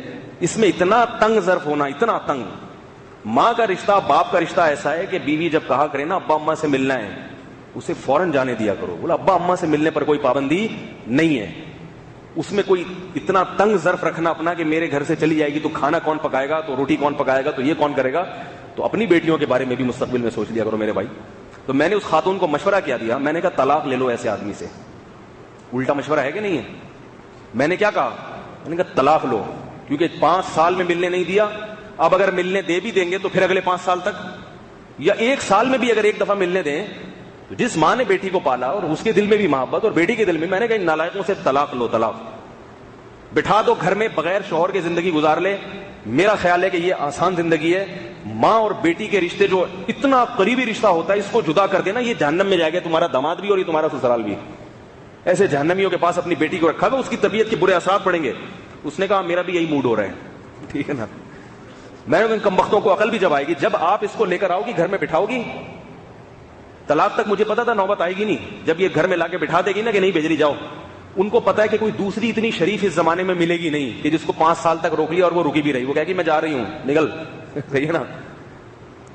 شریف, کوئی شریف مل جائے نا کسی کو, شریف شرفا, بعض لوگ اس کی شرافت سے ناجائز فائدہ اٹھاتے ہیں. ان لوگوں کو پھر میں ان کو شیر بناتا ہوں, جاؤ ان سے تمیز سے بات ہی نہیں کرو. ایک خاتون کا فون آیا کہ مجھ سے شادی سے پہلے کوئی کہیں دوستی, کہیں غلط بیچاری سے کہیں بوائے فرینڈ وغیرہ بن گیا ہوگا, غلط کیا, اچھا نہیں کیا. اس نے شادی ہو گئی تو میں ساری پرانی زندگی کو بھلا کے اپنے شوہر کے ساتھ ہنسی خوشی زندگی گزار رہی تھی. میرے میاں نے کسی موبائل کمپنی سے جا کے میرے پرانے ریکارڈ نکلوا لیے, پرانی کالیں جتنی بھی تھیں نکلوا لی, اور کہا کہ تمہاری تو فلاں سے بھی دوستی تھی, فلاں سے بھی دوستی تھی. اب وہ خاتون بیچاری روتے ہوئے کہہ رہی ہے کہ میں نے بہت معافیاں مانگی, مجھے معاف کر دو, وہ پہلے کی باتیں ہیں, اب اللہ کا واسطہ مجھے معاف کر دو. لیکن وہ معاف کرنے کے لیے تیار نہیں. میں نے کہا آپ نے کتنی دفعہ معافی مانگی؟ اب وہ مجھ سے پتہ کیا کہہ رہی ہے, مجھے گناہ تو نہیں مل رہا, میرا میاں مجھ سے ناراض ہے بھائی, تو وہ معاف کرنے کے لیے تیار نہیں, اور مجھے ذہنی ٹارچر بھی کرتا رہتا ہے ہر وقت, اور ہر تھوڑے دن کے بعد اپنی ماں کے گھر مجھے لا کے یعنی میری ماں کے گھر چھوڑ کے آ جاتا ہے, میں نہیں رکھتا تمہیں, پھر میں مناتی ہوں تو لینے آ جاتا ہے. تو مجھے بڑا سخت ڈر لگ رہا ہے اللہ کے عذاب سے. میں نے کہا آپ نے توبہ کر لی ماضی سے؟ اس کا خیال یہ تھا کہ میں اسے اور ڈراؤں گا, کہوں گا وہ یہ تو بہت خطرناک کام کیا آپ نے, اور یہ شوہر کے تو قدموں میں اللہ نے جنت رکھی ہے, آپ اس کے سجدہ کریں, اس کو جا کے اس کو منائیں, ورنہ کیا ہوگا, جہنم میں چلی جائیں گی آپ. میرے سے یہ ٹوپی ڈرامے نہیں ہوتے. جو شریعت کا حکم ہے وہ بتاتا ہوں میں, پہلے شریعت بتاؤ بعد میں سیاست اور وہ آپس کے مسائل کے. میں نے اس سے کہا, میں نے کہا آپ نے اللہ سے بھی توبہ کر لی نا اچھی طرح سے, یہ تو ضروری ہے, ہاں بھی توبہ کر. شوہر سے اچھی طرح معافی بھی مانگ لی آپ نے, مانگ لی, جو آپ کا فرض, اس کے پتہ چل رہا تھا کہ اچھی طرح معافی مانگی. میں نے کہا اب آپ نے اگر مجھ سے مشورہ لیا ہے بھائی سمجھ کے, میرا مشورہ یہ کہ اب دوبارہ اس سے تمیز سے بات نہ کرو. آپ نہیں آ رہی میرا خیال ہے, اس سے بولو کہ میرے سے ماضی میں غلطی ہوئی ہے, تم سے حال میں غلطی ہوئی, تم کو یہ اتھارٹی دی کس نے کہ تم میری ماضی کی پرانی کالیں نکلواؤ؟ یہ کس نے تمہیں اجازت دی ہے کسی کی پرائیویسی میں گھسنا کہ کون ماضی میں کیا کرتا تھا, کون کیا کرتا تھا؟ اس کی تجھے اجازت کس نے دی ہے؟ نہیں آ رہی میرا خیال بات. اور اس سے بولو کہ تیرا ماضی بہت اچھا تھا, کیا تو دودھ سے دھلا ہوا ہے؟ میں نے کہا تو طلاق سے بات کرو ایسے آدمی سے تو کردار پہ شک کر رہا ہے اپنی بیوی کے, اور پرانی باتیں اکھاڑ کے موبائل کمپنیوں سے ریکارڈ نکال کے اس کو ذہنی ٹارچر کر رہا ہے. میں نے کہا یہ اس طرح سے سمجھ میں آئے گا اس کو پتا چل گیا میری اتنی نیک پرہیزگار بیوی ہے کہ اس کو میں بلیک میل کر رہا ہوں. اور میں نے کہا یہ جو آپ کو آپ کی اماں کے گھر بٹھا کے آتا ہے نا, یہ گل چھڑے اڑانے کے لیے بٹھا کے آتا ہے. نہیں یاری میرا خیال ہے بات سمجھ. یہ عیاشی کرتا ہے, جو خود کردار کے برے ہوتے ہیں وہ دوسروں کے کردار پہ معمولی چیزوں پہ شک کرتے ہیں. میں نے کہا مجھ سے لکھوا لو یہ کردار کا اچھا آدمی نہیں ہے, کردار کا اچھا آدمی نہیں ہے. میں نے کہا اب اس سے ٹیڑھی آنکھوں سے بات کرنا, ٹھیک ہے نا, ٹیڑھی آنکھوں سے. کہ نہیں میرے میاں ہیں. میں نے کہا پھر فون بند کریں, جو آپ کے میاں ہیں تو جاؤ الجھو. 1 سال ہو گیا معافی مانگتے مانگتے, پورے سال میں معاف نہیں کیا اس نے. یہ کیسا میاں ہے بھائی؟ میاں تو اپنی بیوی کو تحفظ دینے کے لیے ہوتا ہے, اس کی عزت کی حفاظت کرنے کے لیے ہوتا ہے, اس کی عزت کو اچھالنے کے لیے تھوڑی ہوتا ہے. میں نے کہا اس سے خدا کی قسم, میں نے کہا آپ سے اتنا بڑا جرم نہیں ہوا جتنا آپ کے شوہر سے جرم ہوا ہے. یاد رکھو کوئی آدمی اگر زنا بھی کر لے یہ بھی مجرم ہے. کسی نے اس کے زنا کو دیکھا اور لوگوں میں جا کے بتانا شروع کر دیا, یہ اس سے بڑا مجرم ہے. نبی صلی اللہ علیہ وسلم نے کیا فرمایا؟ جس نے کسی کا راز فاش کیا, قیامت میں اللہ اس کے گناہوں کو سب کے سامنے فاش کر دیں گے کہ یہ خود ایسا تھا اور دوسروں پر جو ہے نا یہ کیچڑ اچھالتا تھا. اور نبی نے یہ بھی فرمایا کہ جس نے کسی کو گناہ میں دیکھ کر اترانے کی کوشش کی, اس کو تانا اور طنز کرنے کی کوشش کی, مذاق اڑایا, طنز کیا, جبکہ پتہ ہے کہ بھئی یہ اس کا ایک ذاتی عمل ہے جو اللہ اور اس کا معاملہ ہے, تو آپ صلی اللہ علیہ وسلم نے فرمایا کہ اس بات کا خطرہ ہے کہ یہ اس گناہ میں خود مبتلا ہو جائے, خود مبتلا ہو جائے. میں نے اس کو کہا, میں نے کہا اس آدمی سے تمیز سے بات نہیں کرو. بولو ہوا ہے تو ماضی میں ہوا ہے نا, تو کیا ہے, تو میرا باپ ہے یا تو میرا پیر و مرشد ہے تو مجھے ڈانٹ رہا ہے, شوہر ہے تمیز سے رکھنا ہے رکھ, ورنہ نکال مجھے, طلاق دے. پھر وہ خاتون عورت میں کانفیڈنس نہیں ہوتا, اچھا میں اب اس طرح سے بات کروں گی, ٹھیک ہے, بڑا نا ایک حوصلہ تھوڑا سا پیدا ہوا. پھر دن کہہ رہی میں نے تھوڑا سا ٹیڑھے لہجے میں بات کی, میں نے کہا دیکھیں. پھر اس نے وہ حدیثیں سنانا شروع کر دی, شوہر کے حقوق, تم تمیز سے بات نہیں کر رہی ہو. اور پھر جو ہے نا ایسے سے وہ سمجھانا شروع کر دیا, یوں ایسے الٹا سیدھا جو بھی ہوتا ہے, کہ نہیں تم نے تو یہ کیا. تو مجھے خیال آیا اگر میں اسی حال میں مر گئی, میرا شوہر مجھ سے ناراض ہوا. میں نے کہا آپ مر جاؤ تو بہتر ہے آپ کے لیے, یہ زیادہ آپ کے لیے بھی بہتر ہے, آپ کے بھائیوں کے لیے, وہ بھی ٹینشن میں آئے ہوئے ہوں گے خام خواہ کے. میں نے کہا آپ نے مجھ سے مشورہ لیا ہے تو میرا مشورہ یہی ہے, اگر آپ کو میرا مشورہ سمجھ میں نہیں آتا تو پھر جائیں کسی اور سے مشورہ کریں. مشورہ یہی ہے کہ ایسے آدمی سے یہ تمیز سے بات کرنے کے لائق کتنا ہی پتھر دل ہو, آدمی جب معافی مانگ لیتا ہے اس کو خود بھی تو ڈرنا چاہیے کہ میں کسی کے جرم کو معاف نہیں کر رہا, کل اللہ میرے بھی تو جرم پہ پکڑ سکتے ہیں. ایسے کیسز آتے ہیں. ایک لڑکی کی شادی ہوئی, اس بیچاری نے کہیں اپنے ماضی کی کوئی برائی تھی اپنے میاں کے سامنے بیان کر دی. عورتوں بھی تو بیوقوف اور احمق ہوتی ہیں, کیا ضرورت ہے تمہیں اپنے ماضی کے قصے لے کے بیٹھنے کے اس کے سامنے. کوئی میں لطیفہ سناتا ہوں نا اس پہ, کہ ایک آدمی کی شادی ہوئی تو وہ اپنی بیوی سے کہہ رہا ہے آج سے تم ہی میری کائنات ہو, تم ہی میری راحت ہو, تم ہی میری مسرت. اس کا تو مطلب یہ تھا بس میرے لیے پوری کائنات تم ہی ہو, مسرت خوشی اور راحت بھی تم ہی ہو. تو جواب میں کہتی ہے اچھا اگر راحت مسرت اور کائنات سب آج سے میں ہی ہوں تو آج سے تم ہی میرے ستار بھی ہو, غفار بھی تم ہو, وسیم بھی تم ہی ہو اور کلیم بھی تم ہی ہو. اپنے سارے بوائے فرینڈ کے نام اپنے شوہر کو بتا دی. وہ کہہ رہے کہ یہ کیا ہو رہا ہے بھائی, کہہ رہی جیسے تمہاری اتنی ساری فرینڈس کی تم نے سب کو چھوڑ دیا, ہم نے بھی چھوڑ دیا. تو بعض بیوقوف عورتیں ہوتی ہیں, اپنے گناہ کو فاش کرنا بھی گناہ, یاد رکھو اپنی عزت کی حفاظت سب سے پہلے ضروری ہے. پتہ ہے آپ کو علماء نے لکھا ہے کہ سب سے پہلے جان کی حفاظت, جان بچانے کے لیے سور کھانا بھی جائز ہے, خنزیر کھانا بھی جائز ہے. اس کے بعد سب سے پہلے کس چیز کی حفاظت ہے؟ عزت کی حفاظت. تیسرے نمبر پہ مال کی حفاظت ہے, دولت کی حفاظت. عزت پہلے ہے, دولت بعد میں. لوگ دولت کا پہلے خیال کرتے ہیں, عزت کا پہلے جنازہ نکل جائے. عزت انسان کی پہچان ہی اس کی عزت سے ہے. آپ سے کوئی گناہ ہو گیا, آپ کسی کو نہ بتاؤ, توبہ کرو اللہ کے سامنے, چھپاؤ. کیوں اپنی عزت کا جنازہ نکال رہے ہو لوگوں کے سامنے؟ تو بعض خواتین یہ کرتی ہیں, شادی ہوئی ہے شوہر کے سامنے, تو سارے وہ اتنا شوہر نے وہ محبت دی تو سارے اپنے پرانے راز فاش کر دیے. مخلوق کا ظرف بہت چھوٹا ہوتا ہے, اللہ کا ظرف بہت بڑا ہے. 100 سال گناہ کر کے آؤ, توبہ کر لو, اللہ سارے معاف کر دیتا. سچے دل سے اگر توبہ کی, اللہ بس ہو گیا اب نہیں کروں گا, سارے معاف کر دے گا. اللہ فرشتوں کے رجسٹر سے وہ مٹا دیتے ہیں, جس زمین پہ گناہ کیا وہ ریکارڈنگ ختم ساری, اور دوبارہ اس گناہ پہ تانا نہیں دیتے. لیکن انسان کا ظرف کیا ہوتا ہے؟ چھوٹا. اس کو جب آپ کا ایک عیب پتہ چل گیا, کہیں لڑائی جھگڑا پھڈا ہوا, فوراً تانے دینا شروع کر. تو ہے تو وہی نا, ہے تو وہی, تو نے تو خود بولا تھا کہ میں ایسا ہوں. کوئی ضرورت نہیں ہے, اپنے گناہ کو چھپاؤ. نبی صلی اللہ علیہ وسلم نے فرمایا, بعض دفعہ انسان سے رات کی تنہائیوں میں کوئی گناہ ہوتا ہے, وہ چھپ کے توبہ کرتا ہے, گڑ گڑاتا ہے, اللہ معاف کر دیتے ہیں, یہ قابل معافی ہو جاتا ہے. لیکن بعض دفعہ وہ اپنے راز کو لوگوں کے سامنے فاش کر دیتا ہے, رات میں نے یہ کیا, میں نے یہ کیا. تو آپ صلی اللہ علیہ وسلم نے فرمایا, کل امتی معافا الا المجاہرین, جو اپنے گناہ کو لوگوں کے سامنے ظاہر کر دیں اللہ ان کو معاف, بولو بھائی, نہیں کرتے. پرانی کتابوں میں ایک قصہ لکھا ہے, اس قصے کی سند کی مجھے تحقیق نہیں ہے, سند کی, لیکن اس سے جو مضمون ثابت ہوتا ہے نا, وہ مضمون درست ہے. قصے کا مجھے معلوم نہیں کہ اوتھینٹک ہے یا نہیں ہے, لیکن بعض قصے ایسے ہوتے ہیں کہ ان سے جو مضمون ثابت ہو رہا ہوتا ہے, جو سبق مل رہا ہوتا ہے, وہ شریعت سے ثابت ہوتا ہے. تو پرانی کتابوں میں لکھا ہے کہ حضرت موسیٰ علیہ السلام کے پاس ایک عورت آئی اور کہنے لگی کہ اے موسیٰ, مجھ سے ایک بہت بڑا گناہ ہو گیا ہے, تو آپ اللہ سے پوچھیں کہ کیا اللہ میری اس توبہ کو قبول کر لے گا اگر میں اس گناہ سے توبہ کر لوں. حضرت موسیٰ علیہ السلام نے اللہ سے پوچھا, اللہ نے کہا کہ ہاں, اس عورت سے کہو توبہ کر لو, میں معاف کر دوں گا. آگے حضرت موسیٰ نے اس عورت کو بتایا, تو عورت کہتی ہے اب اتنا بڑا گناہ ہے, دوبارہ پوچھ کے آئے, پتہ نہیں آپ صحیح بھی کہہ رہے ہیں کہ نہیں کہہ رہے, تو بہت بڑا گناہ ہے, چھوٹا موٹا گناہ نہیں ہے, دوبارہ پوچھ کے آئیں. دوبارہ گئی حضرت موسیٰ علیہ السلام پوچھنے, تو اللہ نے کہا کہ اس کو بتاؤ کہ ہاں ہاں معاف ہو جائے گا, توبہ کر لو. پھر حضرت موسیٰ آئے اس کے پاس, اس عورت کو بتایا, بھائی اللہ نے کہا جتنا بھی بڑا ہے توبہ کر لے, معاف ہو جائے گا. پھر وہ کہتی ہے موسیٰ دوبارہ جاؤ, میں بتا رہی ہوں, ایسا نہ ہو آپ کو سننے میں غلطی ہوئی ہو, معمولی نہیں ہے, بہت بڑا ہے. پھر اللہ نے کہا بھائی ہو جائے گا. چوتھی دفعہ میں حضرت موسیٰ سے کہنے لگی, اے موسیٰ آپ ذرا پورا کلیئر بات کر کے آؤ, میں شادی شدہ عورت ہوں, میرے بچے ہیں اور مجھ سے زنا ہوا ہے, یہ پوچھ کے آؤ, یہ بھی ہو جائے گا معاف. کہتے ہیں اللہ نے کہا کہ نہیں ہوگا. اللہ نے کیا کہا؟ اب نہیں ہوگا. کیوں کھود کریت میں لگے ہوئے ہو, اتنا کیوں گہرائی میں جانے کی کوشش کرتے ہو بھائی؟ بعض لوگ ایسے ہوتے ہیں, میں نے اس خاتون کو بھی کہا, میں نے کہا آپ سے خدا نخواستہ اس سے کوئی زنا یا بدکاری نہیں ہوئی تھی, ایسا کوئی جرم نہیں ہوا اس سے, بس وہمی آدمی تھا اس کا میاں چھکی. تو میں نے کہا کہ بھائی جو بھی تھا توبہ کر لی, بھول جاؤ ماضی کے قصوں کو. لیکن اللہ نے معاف کر دیا, سب نے معاف کر دیا, شوہر صاحب معاف کرنے کے لیے تیار نہیں ہے. تو یہ مخلوق کا ظرف ہے, تو اپنے گناہ کو کسی کے سامنے ظاہر نہ. میں اس خاتون کا بتا رہا تھا, وہ کہتی ہے میں نے کوئی ماضی میں کوئی غلطی ہوئی تھی, اپنے میاں کو بتا دی غلطی سے, محبت کے جوش میں, کہ ہم دونوں ایکچولی ایسے ہوتا ہے نا آج کل کہ کوئی سارے راز میں تمہیں بتاؤں گی, تم سارے راز مجھے بتا دینا. اسی سے ہماری یہ فلموں سے سیکھتے ہیں, ڈراموں سے.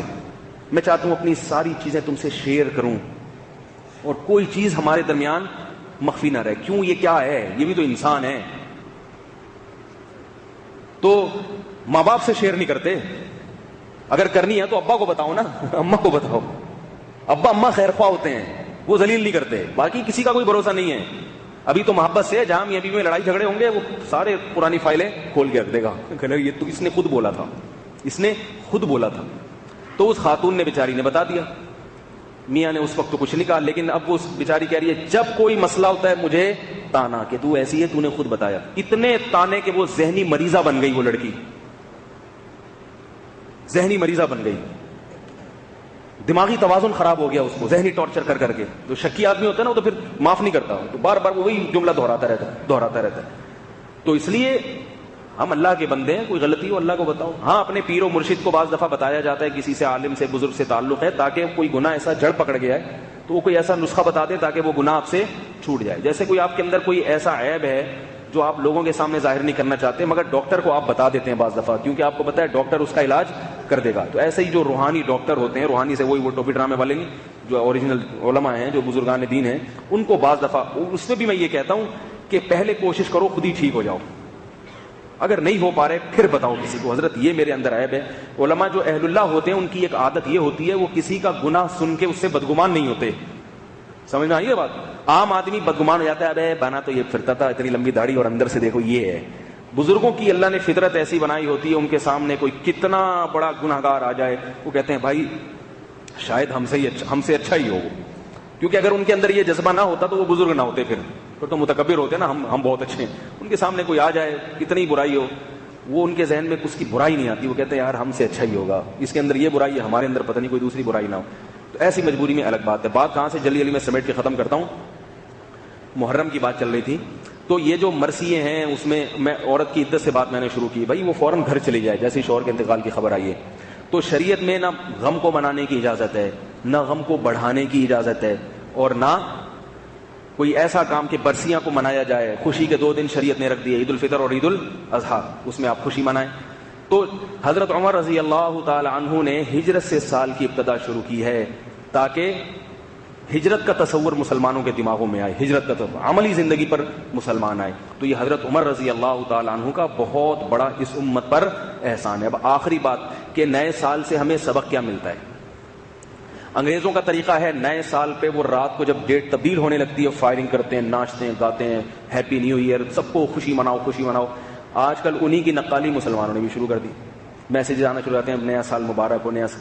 تو یاد رکھو یہ نئے سال کی مبارکباد دینا, شریعت کبھی کسی ایسے کام کے حکم نہیں دیتی جس کی کوئی لاجک ہی نہ ہو. انگریزوں کے بہت سارے کام ایسے ہیں جو کوئی لاجک نہیں ہے, وہی بس تکلفات ہیں, اور شریعت میں تکلف کو پسند نہیں کیا گیا. میں اس کی 2-3 مثالیں دیتا ہوں آپ. دیکھو ان کے ہاں کیا ہوتا ہے, آپ آفس میں بیٹھے ہوئے ہیں, دروازہ کھلا ہے, کوئی بھی بندہ آئے گا دروازے پہ کھڑے ہو کر پوچھے گا مے آئی کمنگ, کیا میں آ سکتا ہوں. یہ خامخواہ کا تکلف ہے, ٹھیک ہے, یہ خامخواہ کا تکلف ہے. شریعت میں آتا ہے, حدیث میں آتا ہے انما جعل الاستئذان لاجل البصر, اللہ نے جو حکم دیا نا کسی کے کمرے میں اجازت لے کے داخل ہو, وہ اس لیے کہ تاکہ اس کی پرائیویسی پہ میں دخل اندازی نہ ہو. اس کی ممکن ہے کوئی ایسا کام کر رہا ہو جو آپ کو دکھانا نہ چاہتا ہو, تو اس لیے ہمیں حکم دیا گیا کہ بھائی کسی کا دروازہ بند ہے ڈائریکٹ کھول کے مت چلے جاؤ, پہلے اس سے اجازت لو. ممکن ہے کپڑے تبدیل کر رہا ہو, کچھ بھی ہو سکتا ہے, ناک میں انگلی گھما رہا ہو, ٹھیک ہے, چلو کوئی نہیں ہے, چلو اس کام کے لیے. اب آپ ایک دم چلے گئے, آپ نے کہا تو اتنے بڑے ڈاکٹر صاحب تھے, ناک میں انگلی گھما رہے ہیں. بہت ساری چیزیں ہو سکتی ہیں. تو شریعت نے کیا کہا, بھائی دروازہ نوک کرو. کیوں؟ تاکہ تمہاری نظر اس کی مرضی کے بغیر اس پہ نہ پڑ جائے. جب دروازہ کھلا ہوا ہے تو سب پتا ہو گیا نا, صاحب بیٹھے ہوئے ہیں, پیپر رکھے ہوئے ہیں, آپ جاؤ چپکے سے کنارے پہ جا کے بیٹھ جاؤ, کھڑے نہ رہو. انگریزوں میں ایک ادب یہ بھی کہ جا کے کھڑے ہو جاؤ بت بن کے. جب انسان کھڑا ہو جاتا ہے نا جا کے کسی کے سامنے, تو جس کے سامنے کھڑا ہوتا ہے اس کی طبیعت پہ بوجھ بنتا ہے, وہ یہ حقیقت ہے. تبھی آپ نے دفتروں میں بھی دیکھا ہوگا نا, وہ خود کہتے ہیں بھائی ادھر کنارے پہ جا کے بیٹھ جائے, میرے سر پہ نہیں کھڑا ہو, ٹھیک ہے نا, کیونکہ اس کو یہ احساس ہوتا ہے کہ یہ جتنی دیر کھڑا ہے یہ ٹینشن میں ہے, اس کی وجہ سے یہ سامنے والا بندہ بھی. تو شریعت میں ادب یہ نہیں ہے کہ آپ کسی بزرگ کے سامنے جا کے کھڑے ہو جائیں. شریعت میں ادب یہ ہے کہ جب کسی بڑے کے سامنے جائیں تو بیٹھ کے بات کریں ان سے, کھڑے کھڑے نہ بات کریں. نہیں یاری میرا خیال ہے بات. تو شریعت تو فطرت کا دوسرا نام ہے. کھڑے نہ رہیں بلکہ وہاں جائیں اور بیٹھ جائیں, اور اپنی باری کا انتظار کریں کہ وہ بزرگ یا وہ آفیسر صاحب آپ کی طرف خود ہی تھوڑی دیر میں دیکھیں گے, بولیں گے ہاں بتائیں کیسے آنا ہوگا. ورنہ آپ نے جاتے ہی مے آئی کمنگ کہہ دیا تو اپنا کام چھوڑ کے آپ کو دیکھے گا, تو اس کا کام میں بھی خلل واقع ہوگا. لیکن انگریزوں کے ہاں تکلفات ہیں, بس دیکھنے میں یہ ترتیب بڑی اچھی لگتی ہے کہ آ رہا ہے اور سر سے پوچھ رہے ہیں مے آئی کمنگ, یس ٹھیک ہے سٹ ڈاؤن پلیز. تو یہ تکلفات ہیں, شریعت تکلفات کو پسند نہیں کرتی. شریعت کہتی ہے بڑے کے آرام کا خیال کرو. آرام اس میں ہے کہ جب دروازہ کھلا ہوا ہے اس کا مطلب وہ کوئی ایسا کام نہیں کر رہے جس کو وہ لوگوں سے چھپانا چاہتے ہیں, تبھی دروازہ انہوں نے کھولا ہوا ہے. کوئی ایسا کام کر رہے ہوتے تو دروازہ بند کیا ہوا ہوتا انہوں نے, اب کھولا ہوا ہے اس کا مطلب ہے کہ اوپن ہے, جو بھی آئے گزرتا ہوا دیکھ لے. اب آپ مے آئی کمنگ کے نعرے نہ لگائیں, اب آپ آئیں شرافت کے ساتھ. اب میں نے یہ دیکھا ہے جب میں کلاس لیتا ہوں تو یونیورسٹی سے 2 طلبہ آتے ہیں نا, جیسے کلیت الشریعہ کے طلبہ ہیں یونیورسٹیوں سے پڑھ کے, وہ یونیورسٹی کے ماحول کے عادی ہوتے ہیں. اب میری کلاس کا ایک اسٹوڈنٹ گیا ہوا ہے کہیں, میں پڑھا رہا ہوں سبق, وہ سبق دروازے پہ آ کے کھڑا ہو جائے گا بت بن کے, کھڑا رہے گا. میں بولوں کیا مصیبت بھائی کیوں کھڑا ہوا ہے؟ کہہ رہا میں اندر آ سکتا ہوں. میں نے کہا میں کیوں بھگاؤں گا آپ کو, کلاس آپ کی کلاس ہے, آپ کا سبق ہے, آپ کو میں پڑھانے آیا ہوں, تو پوچھنے کی کیا ضرورت ہے؟ یہ تو آپ ہی کے لیے یہ محفل لگائی گئی ہے بھائی. لیکن یہ تکلف انہوں نے یونیورسٹیوں سے سیکھا, اور یونیورسٹی والوں نے کہاں سے سیکھا؟ گوروں سے, انگریزوں سے. اس کا نقصان کتنا ہے؟ ایک آ رہا ہے دوسرا آ رہا ہے, تو بار بار استاذ کو سبق چھوڑ کر اس کی طرف متوجہ ہونا پڑتا ہے, اس کو کہنا پڑتا ہے جی آ جائیں, ورنہ وہ لائن لگتی چلی جاتی ہے. کیونکہ طلبہ کی تو عادت ہے, کوئی لیٹرین سے آ رہا ہے, کوئی گٹکا کھا کے, گٹکے تو نہیں کھاتے خیر, وہ کوئی چائے پی کے آ رہا ہے.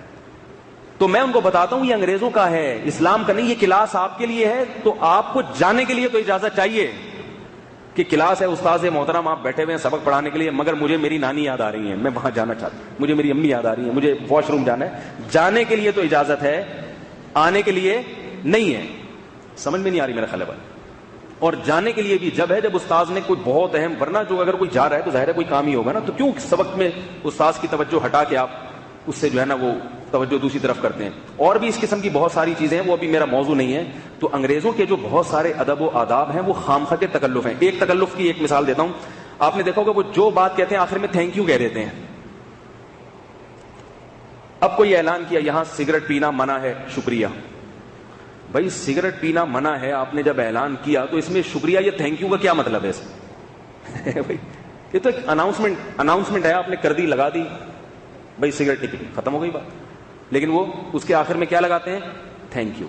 حالانکہ شکریہ تو جو سگریٹ پیتا ہے وہ ادا کرے کہ آپ نے اچھا ہوا مجھے بتا دیا کہ یہاں سگریٹ پینا منع ہے. وہ اس کے پڑھ کے کہے بھائی جس نے بھی یہ لکھا ہے اس کا میری طرف سے بہت بہت شکریہ.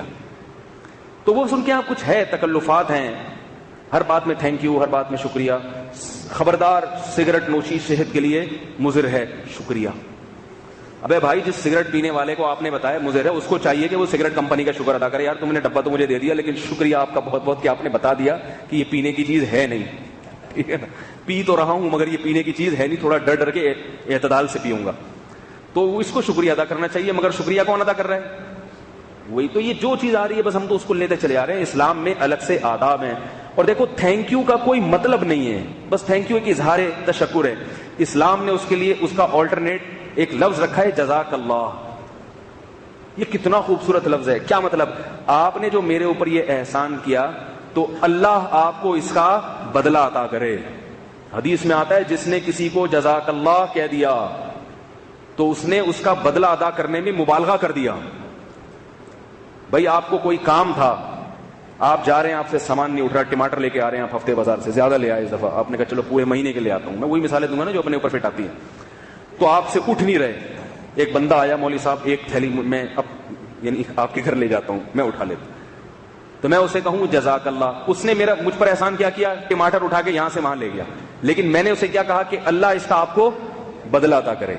یہ ٹماٹروں سے بڑھ کر ہے کہ نہیں ہے؟ اللہ بدلے میں ٹماٹر نہیں دے گا کہ تو نے ایک دن 1 کلو ٹماٹر یہاں سے وہاں لے گیا تھا تو جنت میں تجھے بھی 1 کلو ٹماٹر.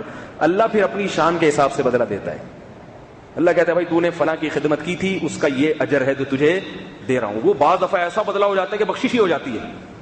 وہ کتے کو, ایک آدمی نے پیاسے کتے کو پانی پلا دیا تو اللہ کو ادا پسند آئی, اللہ نے سارے گناہ معاف کر دیے اس کے. تو بعض دفعہ ایسا بھی ہو جاتا ہے. تو اس لیے حدیث میں کیا آتا ہے؟ جزاک اللہ. بھائی آپ نے جو کام کیا اللہ آپ کو اس کا بہترین بدلہ دے. یہ جزاک اللہ مردوں کے لیے ہے. عورت کو جب کہنا ہو تو جزاک اللہ. جب خاتون کو کہیں گے تو کیا کہیں گے؟ جزاک اللہ.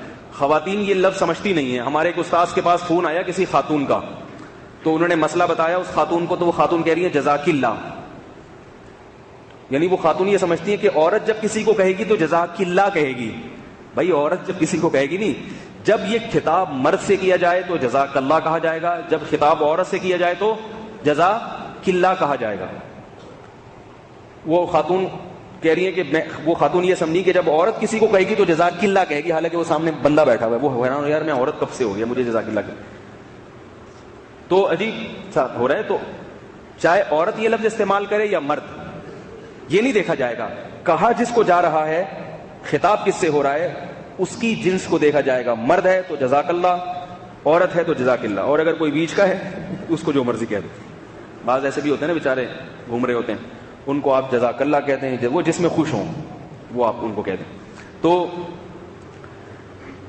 نبی صلی اللہ علیہ وسلم نے یہ کلمہ ہمیں دیا ہے, یہ چیز ہمیں دی آپ صلی اللہ علیہ وسلم نے. یہ کتنا خوبصورت ہے. تھینک یو کا کوئی مطلب ہی نہیں, شکریہ کا کوئی مطلب ہی نہیں ہے. پھر بھی شکریہ کہنا بھی جائز ہے, تھینک یو کہنا بھی جائز ہے. کہیں آپ فتوے نہ جھڑنا شروع کر دیں, آپ نے تھینک یو کو بولا آپ دائرہ اسلام سے خارج ہیں. ایسا نہیں ہے. تھینک یو کا بھی اچھا ہی مطلب ہوتا ہے. میں کہہ رہا تھا کہ جزاک اللہ اور زیادہ اچھا ہے، صرف یہ کہنا مقصد ہے. اور جزاک اللہ خیرن کثیرا، اور بعض دفعہ جزاک اللہ انسان اوپر اوپر سے کہتا ہے، بعض دفعہ دل سے نکل جاتا ہے جزاک اللہ. کوئی ایسی خدمت کر جاتا ہے آدمی کہتا ہے اللہ تمہیں اس کا بہترین بدلہ دے. آپ کو عربی میں نہیں کہنا آتا، اردو میں کہتے ہیں، انگلش میں کہتے ہیں بھائی تمہیں اللہ اس کا بہترین بدلہ دے، تم نے جو میری خدمت کی، مجھ پر جو احسان کیا. تو بہت ساری چیزیں ہیں جو گوروں میں غلط ہیں، لیکن ہم لوگ اسی سے لیتے چلے جا رہے ہیں، یہ نہیں دیکھتے کہ اسلام اس بارے میں کیا کہتا ہے. تو آخری بات بس یہ کہ محرم کی مبارکباد دینا اس کی کوئی لاجک نہیں ہے. نئے سال کی مبارکباد اس لیے کہ مبارکباد خوشی پہ دی جاتی ہے. آپ کا بچہ پاس ہو گیا، آپ اس کو مبارکباد دیں، بھائی مبارک. عید آ رہی ہے، مبارکباد دیں، بھائی مبارک ہو، خوشی کا دن آ رہا ہے، ٹھیک ہے نا. گناہ بھی معاف ہوں گے اور میٹھا بھی کھائیں گے اور کھٹا بھی کھائیں گے اور بڑا زبردست مزہ آئے گا. تو یہ سب چیزیں. شادی ہو گئی، شروع میں مبارکباد دے سکتے ہیں اس کو، کیونکہ تھوڑے دن گزر گیا پھر وہ اس کو مبارکباد تو غصہ آئے گا. ایک جو ہے نا، ایک دیہاتی آدمی ایک فلم دیکھ رہا تھا اور رو رہا تھا. فلم دیکھ رہا ہے ٹی وی میں اور روئے جا رہا ہے. کسی نے پوچھا اس فلم میں رونے کا کوئی سین تو آ نہیں رہا. سین تو سارے خوشی کے آ رہے ہیں، دلہن رخصت ہو رہی ہے، دولہا بیٹھا ہوا ہے اور سالے سالیاں گھوم رہے ہیں، کیسا اچھا سین ہے، تو رو کیوں رہا ہے؟ کہہ رہے یہ میری شادی کی ویڈیو ہے. یہ میری شادی کی ویڈیو ہے، اسے دیکھ دیکھ کے رو رہا ہوں. یار یہ مجھے کیا پتا تھا، یہ نتیجہ یہ نکلتا ہے اس کا. وہ شیر والا بات سے بات نکلتی ہے. میں یہ بس موضوع پہلے مکمل کر دوں، پھر ایک آخر میں ایک بڑا مزیدار لطیفہ سناؤں گا تھوڑی سی آپ کو فریش کرنے کے لیے. تو یہ جو محرم کا سال ہے نا، محرم کا سال، جب یہ ذی الحجہ ختم ہو گیا تو اس کا مطلب کیا ہے کہ آپ کی زندگی اور تھوڑی سی رہ گئی.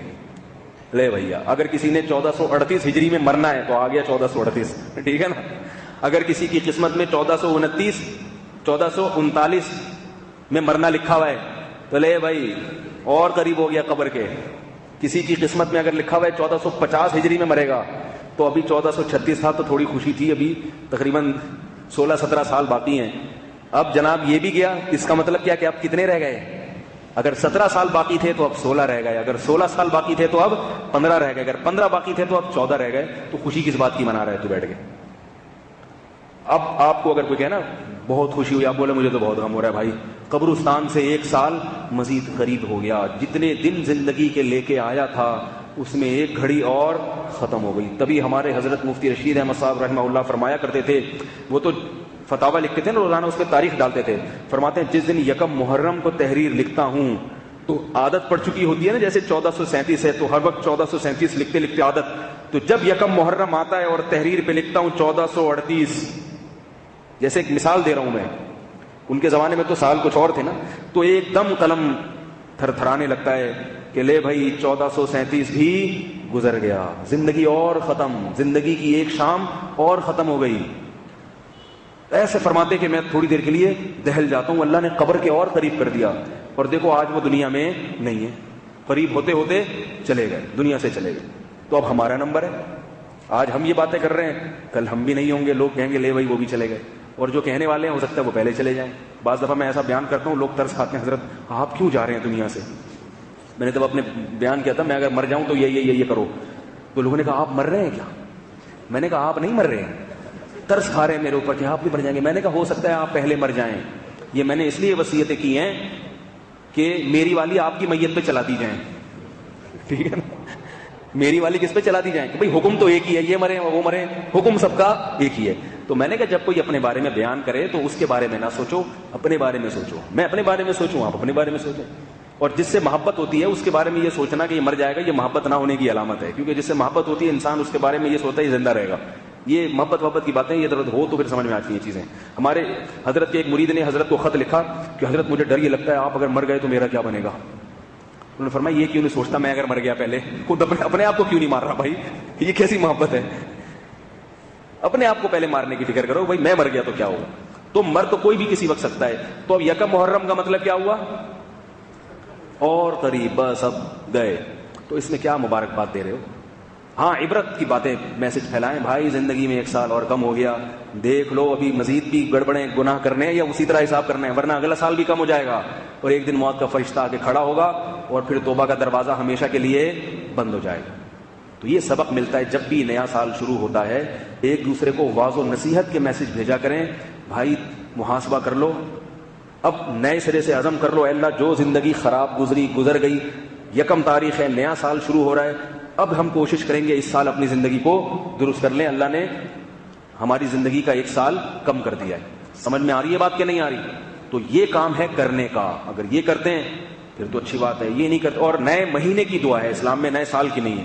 جب بھی نیا مہینہ شروع ہو تو آپ صلی اللہ علیہ وسلم چاند دیکھ کے دعا کرتے تھے, اللہم اہلہ علینا بالامن والسلامہ, اے اللہ اس چاند کو ہمارے لیے امن اور سلامتی کا پیغام بنا.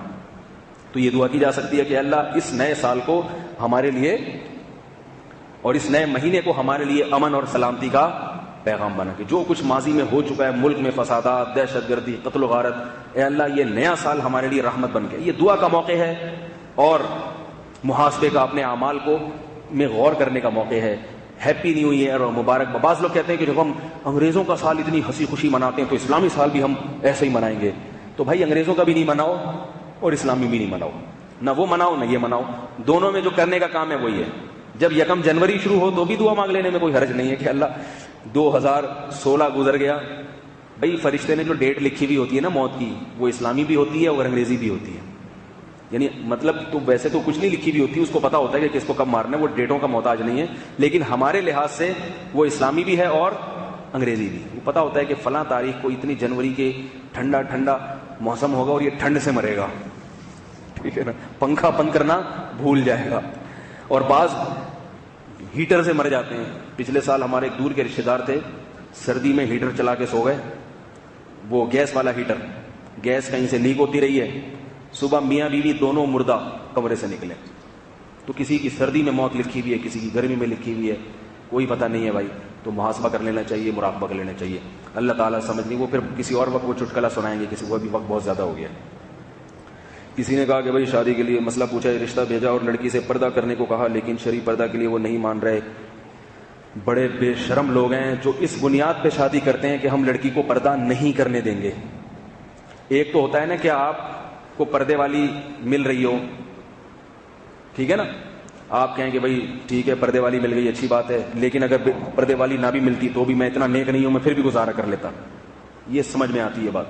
لیکن ایک لڑکی پردہ کرنا چاہ رہی ہے, آپ شرط لگائیں کہ میں اس شرط پہ شادی کروں گا کہ پردہ نہیں کرے گی, تو بہت بڑی جرت اور بہت بڑی دلیری ہے, اللہ سے مقابلہ ہے یہ. اور افسوس کی بات یہ ہے کہ مائیں اپنے بیٹوں کو ایسی لڑکی سے شادی نہیں کرنے دیتی, کہتی ہمارے گھر کا ماحول خراب ہو جائے گا جب ہماری بہو پردہ کرے گی میرے دوسرے بیٹوں سے, یہ تو میں نہیں چاہتی ہمارے گھر کا ماحول ایسا. تو اللہ کے عذاب سے ڈرنا چاہیے ان لوگوں کو. باقی لڑکی ایسی جگہ شادی کرے نہیں کرے تو وہ اپنی مجبوری خود فیصلہ کرے بھائی. اللہ پہ اعتماد اور توکل کا تقاضا تو یہ کہ منع کر دے, لیکن کس میں کتنا توکل ہے, وہ کتنے دن اپنے باپ کے گھر بغیر نکاح کے بیٹھی رہ سکتی ہے, یہ وہ جانے, اللہ جانے. ہر آدمی اپنی ہمت کے حساب سے چلتا ہے. شادی سے پہلے لڑکا لڑکی ایک دوسرے کو دیکھ سکتے ہیں, آگے اور بھی چیزیں لکھی ہوئی, مل کر بات چیت کر سکتے ہیں. مل کر بات چیت کیوں کرنے کی کیا ضرورت ہے ان کو؟ بلکہ یہاں تک نوبت پہنچنے سے پہلے بات چیت ان کی ہو چکی ہوتی ہے, اس کے بعد مسئلہ پوچھ رہے ہوتے ہیں کہ بات چیت, کیونکہ آج کل بات چیت پہلے ہوتی ہے, رشتہ بعد میں طے ہوتا ہے. تو اب پھر طے ہونے کے بعد پوچھنے کے بات چیت کر سکتے ہیں. بھائی بات چیت کر لی تھی تبھی تو طے ہوا ہے, اب بند کر دو اللہ کے بند کو. جب رشتہ ہو گیا تو بات چیت بند کر دو. کیا آپ صلی اللہ علیہ وسلم کے وسیلے سے دعا مانگنا جائز ہے؟ بھائی وسیلے کا میں پہلے مطلب بتا چکا ہوں, یہ لفظ ہے مبہم. وسیلہ کہتے ہیں ذریعہ کو. اب کوئی کہہ رہے اللہ نبی کے وسیلے سے یہ کام کر دے, یعنی نبی کے ذریعے سے یہ کام کر دے, تو اگر اس کی نیت یہ ہے کہ اللہ تعالیٰ نبی کے ذریعے یہ کام, ذریعے کا مطلب نبی کو آرڈر کریں گے کہ تو آئے نبی آپ کو ہم نے اختیار دیا فلاں کا یہ کام کر دو, تو یہ تو شرک ہے پکا ڈھکا, سمجھ رہے ہیں. اور اگر وسیلے کا مطلب ہے اللہ میں تجھے نبی کا وسیلہ دے رہا ہوں, یعنی میں تو اس لائق نہیں ہوں لیکن میں تیرے نبی صلی اللہ علیہ وسلم کا امتی ہوں, تو ان کا واسطہ دے رہا ہوں تجھے کہ میں ان کا امتی ہوں, وہ تیرے محبوب تھے, تو میرے اعمال کو نہ دیکھ, ان کا امتی ہونا دیکھ لے, تو اس لیے میرا یہ کام کر دے. تو یہ بالکل جائز ہے, اس میں کوئی خرابی نہیں. کوئی بھی کسی کو کسی کا واسطہ دے سکتا ہے, دنیا میں بھی ایسا ہوتا ہے. بھائی لوگ کہتے ہیں نا کہ بھائی میں جو ہے نا دوستی کا واسطہ دے رہا ہوں تمہیں, ٹھیک ہے میرا حق نہیں بنتا لیکن میری رشتے کا خیال کرو, میں تمہارا چاچا لگتا ہوں, میں تمہارا ماموں لگتا ہوں, تو ماموں کا وسیلہ دے رہا ہے. کبھی یہ کہتا ہے کہ تمہارے ماموں میرے دوست ہیں, میں تمہیں تمہارے ماموں کا وسیلہ دیتا ہوں, یعنی ان کا خیال کر لو ان کی دوستی کی وجہ سے. تو ایسے جیسے دنیا میں کسی کو یہ واسطہ دیا جا سکتا ہے کہ بھائی تمہارے والد صاحب میرے دوست ہیں, میں تم کو ان کا واسطہ دیتا ہوں, یعنی اپنے والد صاحب کی اور میری دوستی کا خیال کرو. تو یہاں کچھ الفاظ حذف ہوتے ہیں. تو جب ہم یہ کہتے ہیں کہ نبی کے وسیلے سے, تو مطلب ہے کہ نبی کی محبت کا وسیلہ ہے یا نبی کا امتی ہونا ہے. تو یہ تو ایک ہے نا اچھی چیز ہے, اس کو اللہ کے سامنے پیش کیا جا سکتا ہے. تو بعض علماء ایک طرف مبالغہ کرتے ہیں، وہ کہتے ہیں وسیلہ اسلام میں بالکل جائز ہے، بعض کہتے ہیں بالکل حرام ہے. میں کہتا ہوں یہ جو وسیلے سے دعا مانگ رہا ہے اس سے پوچھو تیری نیت کیا ہے بھائی. صحیح نیت ہے تو ٹھیک ہے، غلط نیت ہے تو غلط ہے. تو نہ وسیلے سے دعا مانگنا ناجائز ہے نہ جائز ہے. جو دعا مانگ رہا ہے اس سے اس کی نیت پوچھی جائے گی، اس کے حساب سے فیصلہ کیا جائے گا. سبحانک اللہم و بحمدک، نشہد ان لا الہ الا انت، نستغفرک و نتوب.